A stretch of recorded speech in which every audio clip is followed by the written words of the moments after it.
Assalamualaikum warahmatullahi wabarakatuh. Perkenalkan, nama saya Yustiti Ayuningsi, mahasiswa Politeknik Pembangunan Pertanian Bogor, jurusan Pertanian, Prodi Agribisnis Hortikultura. Di sini saya akan memaparkan atau mempresentasikan mengenai kultur jaringan, yaitu materinya adalah kultur kalus dan kultur suspensi. Di sini kultur kalus adalah kumpulan sel yang belum terdiferensiasi. Kalus terbentuk pada bekas luka atau irisan pada organ tanaman. Secara in vitro, kalus akan terbentuk pada bagian irisan atau luka dari organ yang dikulturkan. Namun, beberapa spesies tanaman, kalus dapat terbentuk pada bagian sebelah dalam atau interior tanaman.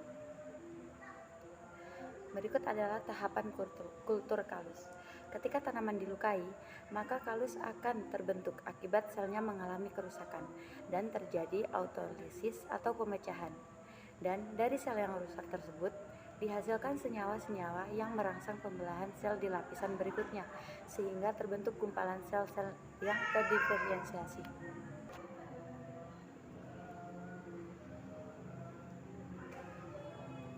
Berikutnya, kalus merupakan bentuk antara sebelum terbentuknya embrio dalam proses indeks atau embryogenesis sistematik maupun sebelum terbentuk organ pada indeks organisis.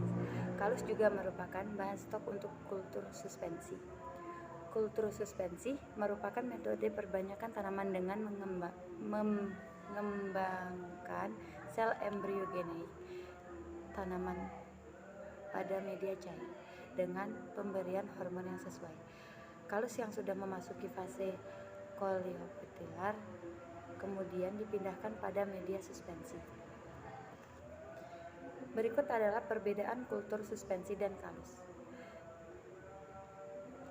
Kultur kalus adalah kultur yang diambil dari bagian explant yang sudah terbentuk kalus. Dalam teknik kultur jaringan produksi, kalus biasanya dihindari karena dapat menimbulkan variasi. Kultur suspensi adalah sel yang dapat dimanfaatkan untuk memproduksi suatu zat langsung dari sel tanpa membentuk tanaman lengkap baru. Kemudian ini adalah tahapan kultur kalus dan kultur suspensi. Pada kultur suspensi, kalus yang terbentuk akan diambil dan dikulturkan pada media cair, membentuk kultur cair atau kultur suspensi.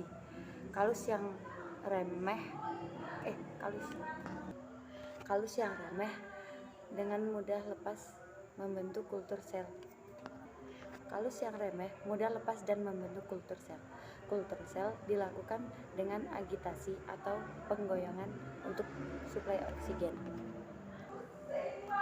Kesimpulannya adalah pada perbanyakan tanaman melalui kultur in vitro, kultur sel melalui kalus digunakan dalam embryogenesis. Secara tidak langsung, indeks embryogenesis. Tetapi beberapa riset menunjukkan bahwa anakan yang dihasilkan melalui kultur sel secara genetik bersifat tidak stabil, sehingga metode ini jarang digunakan kultur sel umumnya. Dibuat untuk produksi senyawa kimia tertentu. Untuk riset-riset yang terkait dengan investigasi jalur biosintesis senyawa tertentu maupun riset yang terkait dengan fisiologi sel. Berikut ini adalah daftar pustaka yang saya gunakan dan materi saya ambil dari sini untuk tambahan materi.